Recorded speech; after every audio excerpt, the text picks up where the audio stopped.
Hej, det er Leila fra Badefilt. Det er længe siden, jeg har lagt en blog op, dagens blog.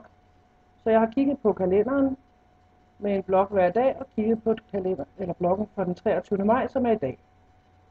Hvis du kigger lidt på den, kan du hurtigt se, at det faktisk er en 9-patch. Så derfor har jeg delt min blog op med 3 felter.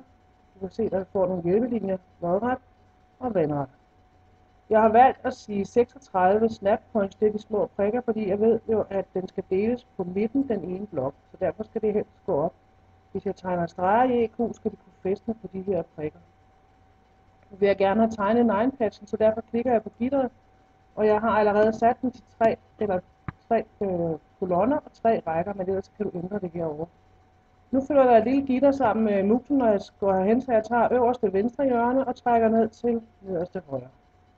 Nu har jeg sat gitteret på, for at få det til at sidde fast, skal jeg lige klikke på farve, og så tilbage på Easy Draw. Så tegner jeg med den lige streg hjørnerne, trekanterne herude. Så fik jeg lige sluppet for tidligt. Den tegner jeg på alle 4 hjørnerne. Så jeg deler det sådan lidt op, når jeg tegner den, sådan så jeg ikke skal sidde med det hele på en gang.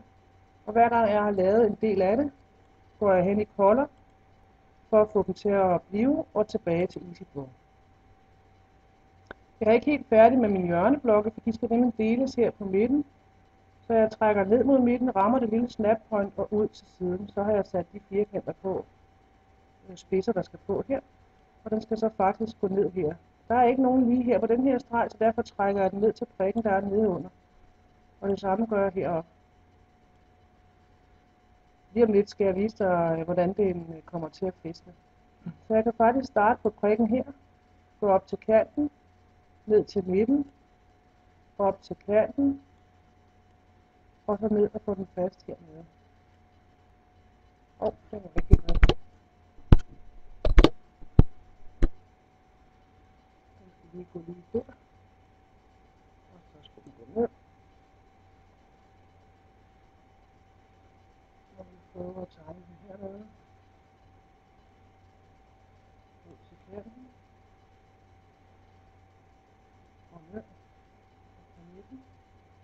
Og ud. Og derned. Vi tager den fra midten. Og ud. Og ned her. Og fra midten. Og her. Nu er det vigtigt, at vi går over på Color, så vi lige får de her streger til at sidde fast, og der kan du se, der flytter den dem, der er gået ned under stregen. Og tilbage. Nu mangler vi faktisk kun at dele cellerne her, så vi deler dem på midten i de her railfence blokke. Så det gør vi hele vejen rundt. Deler dem, så de sidder på. Og så går vi hen på Color og tilbage igen. Nu ser det faktisk ud, som om den blok, der er her nede på neden, at den ikke rigtig sidder lige. Derfor klikker jeg lige heroppe på pegeværktøjet og klikker her på hjælpen, og så kan jeg faktisk godt trække den lidt op, så den kommer til at ligge lige der. Og så skal vi lige hen på farve, så er den væk, vi går tilbage, tegner vi den igen. Og der kan det nogle gange være en hjælp at starte på prikken herude for at få den til at ligge, fordi nu er der lavet en lille prik, og så er det ligesom hinanden. Og nu kan du se, at stregen er fuldstændig lodret, eller fuldstændig lige. Sådan. Så er den faktisk klar til, at vi kan sætte farver på, så vi smider lige lidt farver på den lige nu. Og der kigger jeg kun lige på, hvordan ser den ud på kalenderen, og lægger nogenlunde de farver på.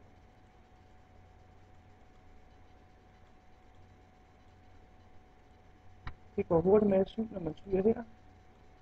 Det blev lidt hissigt. Så tager vi en, der er lidt lysere, og så er der måske knaller på det.